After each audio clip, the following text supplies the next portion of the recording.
우리가 앞 시간에 고린도전서 강의 2번째 시간을 하면서 하나님의 뜻을 따라 바울이 사도가 되었다라고 하는 것이 어떤 의미인가에 대해서 구체적으로 좀 살펴보았었습니다.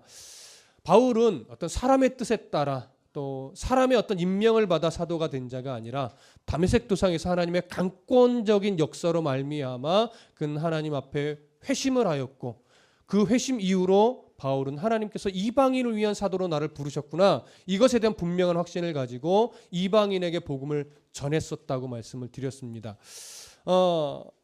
그런데 그렇게 하나님의 뜻을 따라 부르심을 받은 바울은 자기에게 주신 어떤 분복을 가지고 그 내용을 가지고 복음을 전했는데, 고린도 교회 안에 바울보다 훨씬 더 언변력이 좋은 아볼로라고 하는 사람이 오면서부터 고린도 교회에는 나는 바울이 더 좋다, 아니다, 아볼로가 최고다, 아니다, 둘 다 아니다, 게바를 따라가야 된다. 게바는 베드로입니다. 그러니까 사람을 따라서는 안 된다, 우리는 오직 예수만 따라야 된다. 그래서 예수파, 총 4파가 갈리어져서 옥신각신하게 되었고, 그 옥신각신하는 가운데 자꾸 누구를 공격하게 됐냐면 고린도 교회를 처음 세웠던 바울의 사도권을 공격하면서, 봐라, 바울은 이런 사람이다, 이런 사람을 우리가 따를 수는 없다, 이런 식의 좀 어처구니 없는 공격들이 일어나게 된 겁니다. 그래서 바울은 아볼로도 그렇고 바울 나도 그렇고 하나님의 뜻을 따라 부르심을 받았고 그 주신 능력만 가지고 전하는 자이기 때문에 누가 잘하고 못하고는 없는 거다, 이런 식의 말씀을 우리가 나누었었죠. 그래서 결국 교회도 또 목회자도 성도도 하나님께서 뜻을 따라 부르셨고 그 뜻을 따라 성도의 삶을 또 목회자의 삶을 또 교회다운 모습을 지켜내야 한다는 것, 그분이 바로 앞 시간에 나누었던 내용입니다. 오늘은 좀 그 본문을 이어서 가겠는데요. 1절 하반절에 보면 처음부터 읽어보면 이렇게 돼 있어요. 하나님의 뜻을 따라 그리스도 예수의 사도로 부르심을 받은 바울과 그 다음에 형제 소스데네는 이렇게 나옵니다. 여기서 소스데네는 지금 에베소에서 바울과 함께 있는 자예요. 그러다 보니까 이 소스데네를 어떻게 주장하는 분들이 종종 있냐면 바울과 함께 고린도 전서를 기록한 공동 저자일 것이다, 함께 쓴 거다, 이렇게 말씀을 하는 분들도 있는데 정확하지는 않습니다. 근거가 명확하지 않아서 공동 저자다라고 말하기는 좀 어렵습니다. 보편적으로는 어떻게 보냐면 이 소스데네는 바울이 편지를 쓸 때 바울은 말로 이렇게 풀어주면 소스데네가 받아서 적은 어떤 서기 역할을 했던 인물로 그렇게 보통은 봅니다. 고린도전서 16장 21절을 한번 가볼게요. 그 이유가 뭐냐면 고린도전서 16장 21절,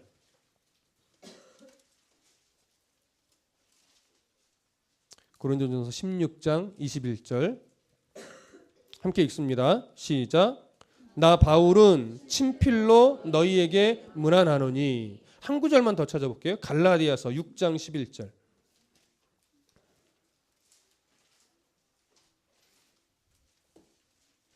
갈라디아서 6장 11절. 자, 함께 읽어보겠습니다. 시작. 내 손으로 너희에게 이렇게 큰 글자로 쓴 것을 보라. 자, 이 표현은 뭐냐면 앞에 내용은 대신 받아 써주는 사람이 썼던 거예요. 그 다음에 맨 마지막 인사말, 서신을 끝내는 인사말은 이게 바울의 편지라는 걸 확인하기 위해서 바울이 친필로 그 마지막 부분을 썼다는 얘기입니다. 그래서 이 마지막 내 친필로 쓴 것을 보고 이 서신이 내가 쓴 것으로 알아라, 이런 당시 어떤 문화가 있었기 때문에 바울은 그렇게 따라갑니다. 자, 그래서 오늘 고린도 전서도 마찬가지로 처음부터 바울이 손으로 쓴 것이 아니라 오늘 소스데네가 받아서 적었고 마지막 부분만 바울이 내가 쓴 편지다라고 하는 것을 확증하기 위해서 친필로 쓴 것으로 우리가 봅니다. 자, 그러면 이 소스데네는 어떤 인물이냐? 고린도에 있던 그 유대인들의 회당의 사실은 지도자였어요. 이 인물에 대해서는 사도행전에 좀 잘 나타나 있는데요. 사도행전 18장으로 한번 가보시죠. 사도행전 18장 7절과 8절. 사도행전 18장 7절과 8절을 함께 읽어보겠습니다. 사도행전 18장 7절과 8절 시작. 거기서 옮겨 하나님을 경외하는 디도 유수도라 하는 사람의 집에 들어가니 그 집은 회당 옆이라. 또 회당장 그리스보가 온 집안과 더불어 주를 믿으며 수많은 고린도의 사람이 듣고 믿어 세례를 받더라. 자, 여기 보면 바울이 고린도에서 이렇게 회당에 들어가서 복음을 전하며 많은 사람의 도움을 여러 사람의 도움을 받았어요. 근데 그 밑으로 좀 더 내려가 보면 이제 이게 고린도에서 이제 처음으로 자꾸 일어나는 일인데 그 밑에 17절, 16절, 17절 한번 읽어볼게요. 18장 16절, 17절 시작. 그들을 법정에서 쫓아내니 모든 사람이 회당장 소스데네를 잡아 법정 앞에서 때리매 갈리오가 이 일을 상관하지 아니하니라. 자, 여기서 이제 회당장 누가 나와요? 소스데네가 나옵니다. 이 회당장 소스데네는 바울이 어떤 그 유대인들과 복음을 가지고 논쟁을 하던 중에 법정에 끌려갔다가 당시에 어떤 그 총독으로 있던 사람이 이것은 너희들의 문제다. 이것은 여기서 해야 될 일이 아니다. 너희들 마음대로 해라. 이렇게 놔두었을 때 유대인들이 바울을 때리는 그 자리에 바울이 대신에 이 소스데네가 매를 맞습니다. 그러면서 더 깊은 기독교 신앙을 갖게 된 인물이 바로 이 소스데네입니다. 그래서 오늘 이 소스데네는 지금 고린도에서 이렇게 바울 대신에 매를 맞고 바울이 고린도를 떠나 에베소로 갈 때 아마 동행했던 인물로 그렇게 여겨집니다. 다시 오늘 좀 본문으로 돌아오셔서 2절 그런 소스데네가 함께 동행하면서 이제 고린도전서를 이제 서기 역할로 쓰게 된 것이죠. 그다음에 이제 2절을 다 같이 읽어보겠습니다. 시작. 고린도에 있는 하나님의 교회 곧 그리스도 예수 안에서 거룩하여지고 성도라 부르심을 받은 자들과 또 각처에서 우리의 주 곧 그들과 우리의 주 되신 예수 그리스도의 이름을 부르는 모든 자들에게. 자, 여기 보시면 이제 편지의 서두 부분에 수신자가 누군지를 드러내는 거예요. 앞에서 1절은 내가 글을 쓴 자다. 바울을 자신에 대해서 이야기를 했고 이제 그러면 누구한테 쓰는 거냐 할 때 2절은 고린도에 있는 하나님의 교회에 쓴다 이렇게 말하고 하는 거예요. 근데 하나님의 교회는 무엇을 의미하느냐? 세 가지를 이야기해요. 그리스도 예수 안에서 거룩하여진 자들이 하나님의 교회이고 두 번째는 성도라 부르심을 받은 자들이 또 하나님의 교회이고 세 번째는 각처에서 우리의 주 곧 그들과 우리의 주 되신 예수 그리스도의 이름을 부르는 모든 자들 이들이 뭐예요? 하나님의 교회라는 거예요. 고린도에 있는 하나님의 교회 바로 이런 자들에게 내가 편지를 쓰고 있다. 지금 이 얘기를 강조하고 있는 것이죠. 자, 그러면 이 2절이요 조금 다른 서신들과 비교할 때 좀 특징이 있어요. 수신자를 피력하는 이 부분이 어떤 면에서 특징이 있느냐? 일단 한번 좀 다른 서신들을 좀 살펴보고 이야기를 나눌게요. 갈라디아서 1장 2절로 가보겠습니다. 갈라디아서 1장 2절. 갈라디아서 1장 2절 찾으신 분도 함께 읽겠습니다. 시작. 함께 있는 모든 형제와 더불어 갈라디아 여러 교회들에게. 자, 이것도 바로 서론 부분에 들어가는 인사말의 수신자를 지금 기록한 것이죠. 한 구절 더 찾습니다. 에베소서 1장 1절. 찾으신 분도 함께 읽습니다. 에베소서 1장 1절 시작. 하나님의 뜻으로 말미암아 그리스도 예수의 사도된 바울은 에베소에 있는 성도들과 그리스도 예수 안에 있는 신실한 자들에게 편지하노니. 자, 이제 한 구절 더 찾습니다. 빌립보서 1장 1절. 계속 뒤로 가시면 되죠. 빌립보서 1장 1절.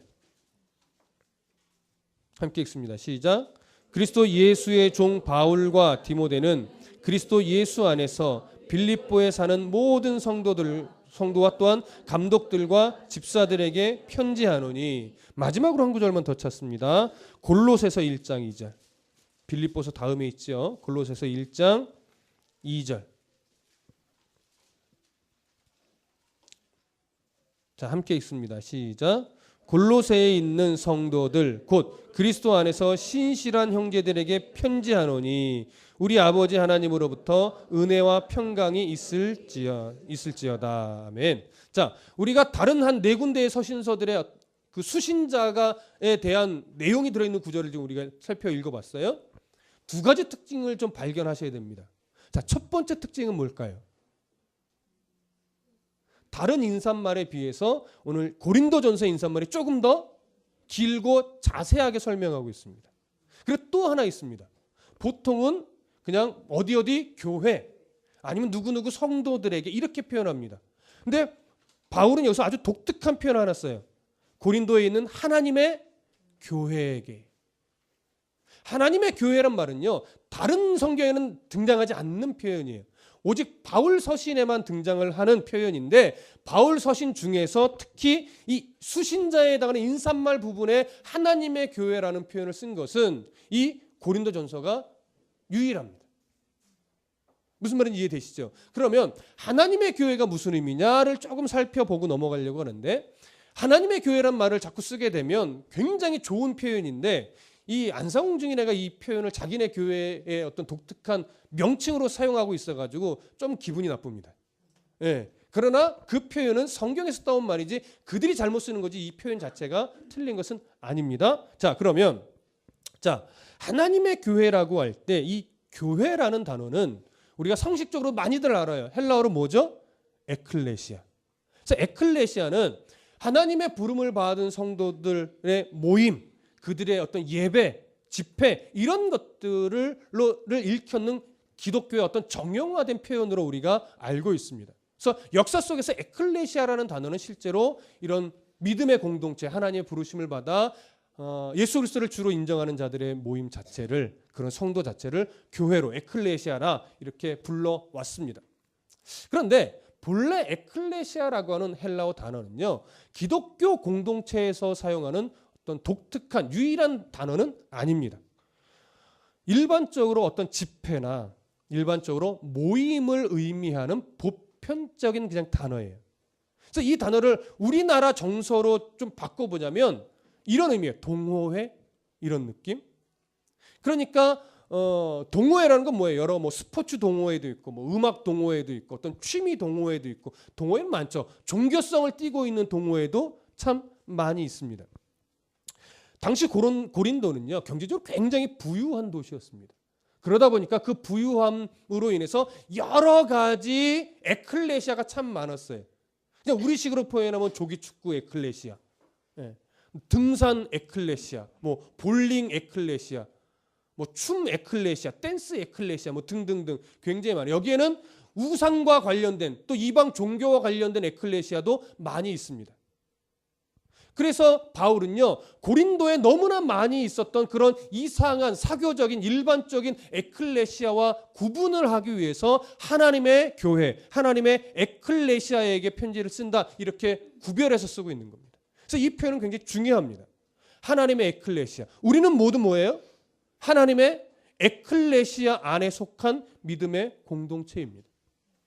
그래서 바울은 하나님의 에클레시아, 하나님의 교회는 어떤 특징이 있는 것이냐? 세 가지로 표현한 거예요. 첫 번째, 그리스도 예수 안에서 거룩하여진 무리를 하나님의 에클레시아의 첫 번째 특징으로 소개를 합니다. 두 번째, 부르심을 받은 자들, 성도라 부르심을 받은 자들, 이것이 하나님의 에클레시아의 두 번째 특징이에요. 세 번째는 그들 각 처에서 우리의 주, 곧 그들과 우리의 주 되신 예수 그리스도의 이름을 부르는 모든 자들이 바로 하나님의 에클레시아의 특징이 되는 것이죠. 자, 이 표현을 우리가 조금 살펴보려고 하는데, 첫 번째, 하나님의 교회는 그리스도 예수 안에서 거룩하여진 자들이 모여 있는 곳입니다.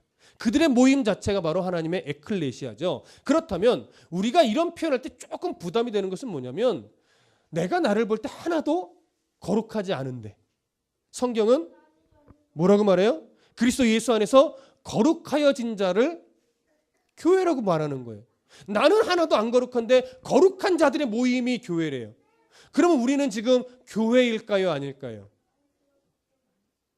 거룩하세요? 여러분들의 말과 행실과 생각과 자녀들 앞에서 난 거룩한 아비니라 자신 있게 말할 수 있을까요? 아마 저희 아들들한테 아빠는 참 거룩해 하면 썩소를 날릴 거예요. 아빠가? 막 이러면서. 우리는 거룩하지는 않습니다. 그렇죠? 근데 성경은 그리스도 예수 안에서 거룩하여진 자들이 바로 교회라고 표현하고 있습니다. 감사한 것은 거룩하여지다라고 하는 말을 문법적으로 보면 이게 완료 수동태예요. 그러니까 완료 수동태라는 건 뭐냐면 내가 능동적으로 뭔가를 해서 거룩해져야 우리가 교회가 되는 것이 아니라 하나님이 우리를 거룩한 자로 불러주셨다라고 하는 거예요. 이건 뭐냐면 신분의 변화를 얘기해요. 우리가 거룩한 행실을 해서 교회가 된 것이 아니라 하나님이 우리를 거룩한 존재로 바꿔놨기 때문에 우리는 거룩한 자의 그룹 안에 들어갈 수 있다라고 하는 거죠. 교회는 이런 말이 있어요. 교회는 죄인들의 학교이지 성자들의 전시관이 아니다. 이 말씀 동의하십니까? 교회는 죄인들의 학교예요. 교회는 성자들이 모이는 전시관이 아니에요. 이 말은 뭐예요? 우리 모두는 거룩하지 않은 상태에서 하나님이 거룩한 자로 불러주시고 세워주셨다라고 하는 건데 이것을 더 깊이 들어가면 어떤 의미냐면 하나님이 우리를 하나님을 믿는 거룩한 자로 만들어 가시려고 작정하고 우리를 불러내셨다라고 하는 거죠. 자, 왕자들은 왜 왕자가 됐죠? 네. 왕자로서의 자질이 갖추어졌기 때문에 야 너는 왕자답다 내가 왕자 삼아줄게 이런 것이 아니라 그냥 아버지가 왕이기 때문에 왕자예요. 그래서 왕자들은 태어나면서부터 아주 지독한 뭘 받아요? 교육을 받아요. 왜요? 왕자다워져야 하니까. 하나님이 우리를 거듭나게 했습니다. 그걸 중생이라고 합니다. 죄에 올무지어진 존재로 우리가 이미 태어날 때부터 죄의 영향력을 받는 그런 연약한 자인데 하나님은 그런 우리를 불러서 너는 내 자녀야 라고 딱 바꿔놓으셨어요.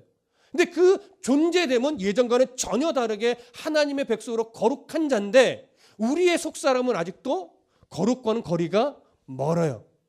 근데 하나님이 너는 거룩과 너무 멀다야 너는 안 되겠다 이렇게 버리는 것이 아니라 끝내 너를 내가 원하는 수준의 거룩한 자로 내가 만들 거야.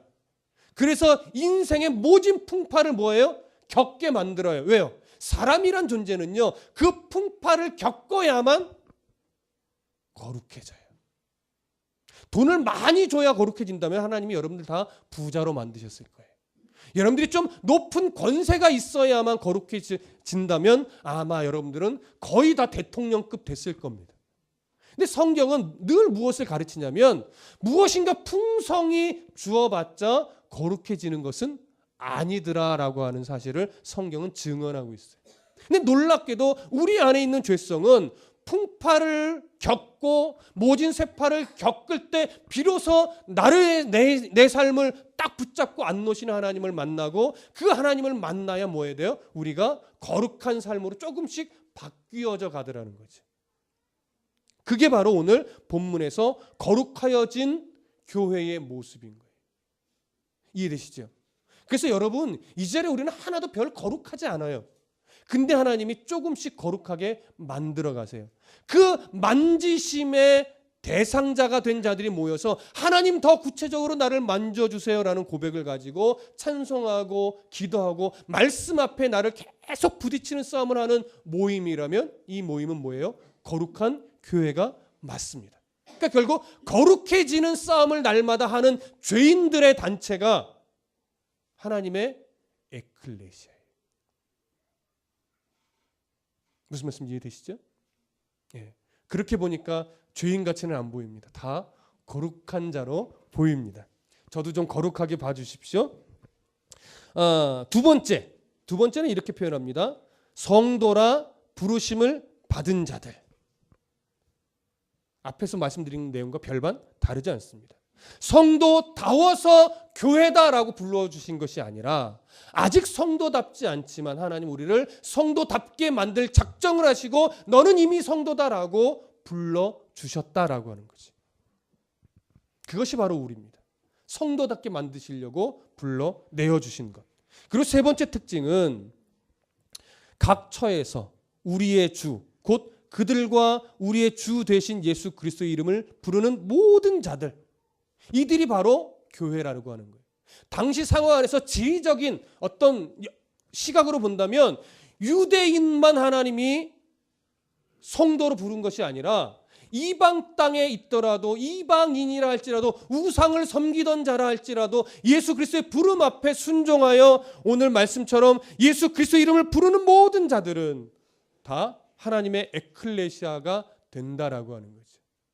뿐만 아니라 오늘날의 시각으로 본다면 빈부 귀천에 상관없이 하나님을 구주로 예수 그리스도를 나의 주인으로 부르는 모든 자들은 다 하나님의 교회라고 하는 겁니다. 그래서 교회는 잘난 사람들만 있으면 안 돼요. 좀 부족한 자도 있고 좀 잘난 자도 있고 좀 학식이 높은 사람도 있고 좀 학식이 낮은 사람도 있고, 근데 그들이 한 공간 안에서 서로를 존중하며 조화를 이루며 어우러지는 것, 그게 교회예요. 근데 뭔가 좀 가진 사람만이 큰 소리를 내고 뭔가 없는 사람들은 좀 찌그러져 있고 이런 식의 어떤 상황이 만들어진다면 그건 교회가 아니라 교회의 모습을 지금 버리고 있는 겁니다.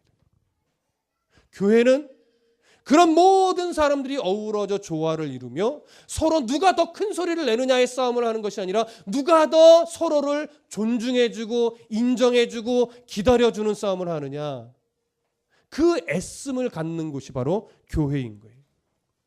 그래서 고린도 교회는 특별한 신앙심 때문에 세워진 교회가 아니라 하나님의 은혜로 세워진 교회입니다. 그들도 결국 죄인이지만 그들도 우상을 섬기던 자들이지만 하나님은 그 자리에서 불러내어 거룩한다, 거룩하게 내가 만들 것이다, 너희들은 성도다, 너희들은 주 예수의 이름을 부르는 자들이다, 이렇게 하나님이 인정해 주시고 그렇게 만들어 가시는 거죠. 이런 시각으로 본다면 여러분, 교회는요 이런저런 소리가 가득한 게 사실은 정상이에요. 좀 다툼이 있는 게 정상이에요. 고린도 교회처럼 파당이 나누어지는 게 사실은 정상이에요.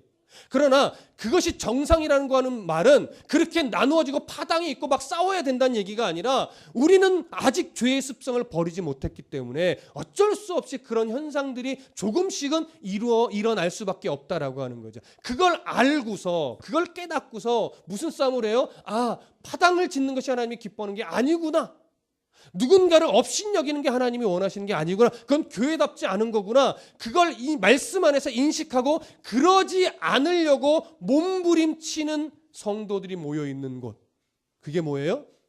교회예요. 우리 교회는 참 아직은 감사하게 뭐 파당이 지어진다거나 다툼의 소리가 막 올라온다거나 그러진 않습니다. 아직은 그 하나님의 은혜죠. 그러나 조금씩 우리가 감당하기 좀 어려운 성향의 사람들이 온다면 아마 누군가를 비방하거나 아우 저 사람 좀 안 왔으면 좋겠어, 아 뭐 예수 믿는 사람이 저래 라고 하는 소리가 곳곳에서 나올 수 있을 겁니다. 그때 우리는 어떻게 해야 됩니까? 오히려 그렇게 말하는 자를 위로해 줄 수 있는 수준으로 빨리 가야 되고 이해해주고 기다려주는 싸움을 할 수 있는 교회가 되어야 되고 더욱더 서로 간에 말씀으로 자신을 부딪혀서 더 성도다운 말과 행실과 또 마음 상태를 가지려고 부단히도 애쓰는 그런 노력하는 교회가 되어야 합니다. 그럴 때 교회가 때로는 어렵지만 그 안에서 평안을 누릴 수 있는 거예요. 어떤 교회도 아무런 문제가 없고 어떤 교회도 정말 평안만 가득한 교회는 없습니다. 다 조금씩 문제가 있고 그 문제를 말씀 안에서 극복해 나가는 과정을 통해서 평안이 얼마나 큰 복인가 이걸 깨달아 알아가게 되는 것이죠. 그런 차원에서 우리는 앞으로 더 평안을 만들어가는 싸움을 더 깊이 있게 하게 될 겁니다. 여러분 그때가 왔을 때 아 싫어 막 이런 소리 안 나오도록 지금 치열한 믿음의 훈련을 잘 싸워내시길 부탁합니다. 자, 3절을 다 같이 보시죠. 오늘 고린도전서 1장 3절 함께 읽습니다. 시작. 하나님 우리 아버지와 우리 주 예수 그리스도로부터 은혜와 평강이 있기를 원하노라. 바울은 항상 인사말의 끝부분에 이 표현을 놓치지 않습니다. 은혜와 평강이 있기를 원한다. 갈라디아 교회도 마찬가지고 빌립보 교회도 마찬가지고 소아시아지의 여러 교회들 또 여러 하나님의 은혜로 세워진 교회들에게 서신을 쓸 때는 항상 이 인사말 마지막에 은혜와 평강이 있기를 간구합니다라고 하는 축복을 빕니다. 그런데 여기서 은혜라고 하는 것은 헬라어로 카리스라고 하는 거죠. 다 알고 있다시피 카리스라고 하는 것은 은혜를 받을 만한 자격이 전혀 없음에도 불구하고 어느 조건 달지 않고 은혜를 베풀어 주는 것, 이것이 하나님의 은혜입니다.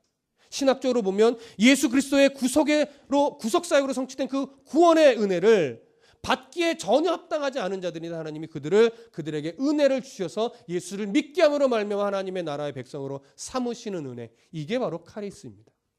그리고 나서 이어진 말은 평강입니다. 헬라어로 에이레네라고 하는 말이고 이것을 히브리어로 가보면 이것이 샬롬과 동일한 표현입니다.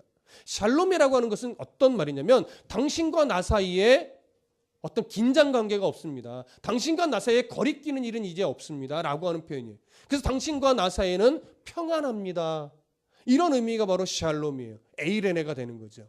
근데 이 에이레네는 근본적으로 여기서는 사람과 사람의 관계에서도 사용될 수 있지만 여기 본문에서는 하나님과 사람과의 관계를 먼저 표현하는 겁니다. 하나님과 믿음의 백성들 사이에는 뭐가 없다? 긴장이 없다. 긴장이 없다는 건 뭐예요? 어그러진 게 없는 거예요. 회복된 상태를 말하는 거예요. 그 회복된 상태를 누릴 수 있는 것, 이게 에이레네예요. 그러면 잘 보세요. 은혜, 하나님의 어떤 카리스라고 하는 은혜를 받지 못한 자가 하나님과의 관계에서 이 에이레네를 누릴 수 있을까요? 평강을 누릴 수 없죠. 하나님의 은혜를 받아 구원의 백성된, 말하자면 하나님의 에클레시아가 되어야만 이 평강을 하나님과의 관계 속에서 누릴 수 있어요. 그래서 바울은요, 서신서를 쓸 때마다 은혜와 평강이라는 단어의 순서를 바꾼 적이 한 번도 없습니다. 항상 은혜가 먼저 나오고 그 다음에 에이레네, 이 평강이 나오는 거예요. 좀 이유는 방금 말씀드렸듯이 하나님과의 관계가 회복되어야만 그 안에서 평강을 누릴 수 있기 때문에. 여러분, 우리는 그 은혜를 받은 자이고 그 평강을 이미 누리고 있는 자여야만 합니다. 로마서 5장 1절과 2절에 보면 이런 표현이 있어요. 그러므로 우리가 믿음으로 의롭다 하심을 받았으니 우리 주 예수 그리스도로 말미암아 하나님과 화평을 누리자. 또한 그로 말미암아 우리가 믿음으로 서 있는 이 은혜에 들어감을 얻었으며 하나님의 영광을 바라고 즐거워하느니라. 이것이 바로 그 순서예요. 우리 주 예수 그리스도로 말미암아는 바로 카리스에 해당이 되죠. 그 다음에 하나님과 화평을 누리자, 이게 평강에 해당이 됩니다. 그리고 다음 절에도 우리가 믿음으로 서 있는 이 은혜에 들어감을 얻었으며, 이게 바로 카리스에 해당하죠. 은혜에 해당하죠. 그 다음에 하나님의 영광을 바라고 우리가 즐거워합니다. 이게 평강에 해당이 되는 거예요. 하나님의 은혜를 받은 자만이 이런 평강함을 누릴 수 있습니다. 사도 바울은 이렇게 자신의 사도권을 의심하고 파당을 나눠서 분열이 되고 서로 다투고 있는 고린도 교회에게 너희들에게도 동일하게 은혜와 평강이 있기를 원한다, 이렇게 말하는데, 왜 이런 표현을 쓸 수밖에 없냐면 지금 그들이 바울을 대적하고 서로 간에 파당이 지어진 것은 그들이 하나님을 사랑하지 않아서가 아니에요. 하나님에 대한 그 지식이, 하나님과의 관계가 조금 더 올바르지 않기 때문이에요. 그래서 바울은 지금 은혜로 말미암아, 다시금 말하면 말씀을 바르게 공급해 줌으로 말미암아 하나님 안에서 이 모든 것들이 온전하게 회복이 돼서 다시금 그 교회 안에 뭐가 온전하게 누려지게 되기를 소원하는 거예요? 평강함이 누려지게 되기를 소원하는 거예요. 파당은, 다툼은 바로 그런 하나님에 대한 지식이 아직 부족해서예요. 그래서 그 지식을 알려줌으로 말미암아 교회가 더 평안하게 갈 수 있도록, 우리가 함께 예배하며 기도하는 내용도 바로 그 부분에 있습니다. 여러분, 우리가 말씀으로 날마다 온전히 새로워지고 말씀 안에서 하나님이 어떤 하나님과를 더 깊이 깨닫게 되고 그 하나님이 내 삶을 어떻게 인도해 가시는지에 대한 분명한 지식을 알게 되고 그것을 내 삶에 하나 둘씩 적용해 나가게 된다면 우리 안에 뭔가 미래에 대한 불안감 또는 환경에 대한 아픔, 여러 가지 상황들에 대한 아직 뚜렷하게 바라보지 못하고 있는 어떤 상황이나 여건들, 그런 것들로 인해서 마음이 좀 불안해지고 염려되어지는 모든 것들, 그런 것들이 어디서부터 다시 매듭을 다시 풀어가야 되냐면 내가 하나님 앞에서 지금 온전한 관계가 세워지고 있는 거예요. 내가 정말 하나님의 말씀에 대해서 늘 새롭게 내가 다듬어지고 있는가, 이것에 대한 어떤 진지한 깨달음에서부터 다시 시작을 해야 돼요. 그래야 다시금 엉켜있던 매듭이 풀려집니다. 이것이 은혜와 평강의 어떤 원리예요. 믿음의 백성은 이미 그렇게 될 수밖에 없는 자들로 바뀌어진 거예요. 예수 그리스도를 믿는 백성인데 그 매듭을 다시금 말씀에 대한 회복에서부터 시작하지 않으면 그게 풀릴 것 같지만 다시 더 엉클어져요. 그래서 바르게 말씀을 배워가는 것은 너무 중요합니다. 다시금 우리의 인생을 하나님의 말씀으로부터 다시 매듭을 풀어 가야 하기 때문에. 그래야 믿음의 백성들은 더 하나님이 주시는 평강을 누릴 수 있게 되기 때문에 그렇습니다. 우리 안에 이런 은혜가 더 깊이 일어나기를 축복하고 소원합니다. 기도하겠습니다.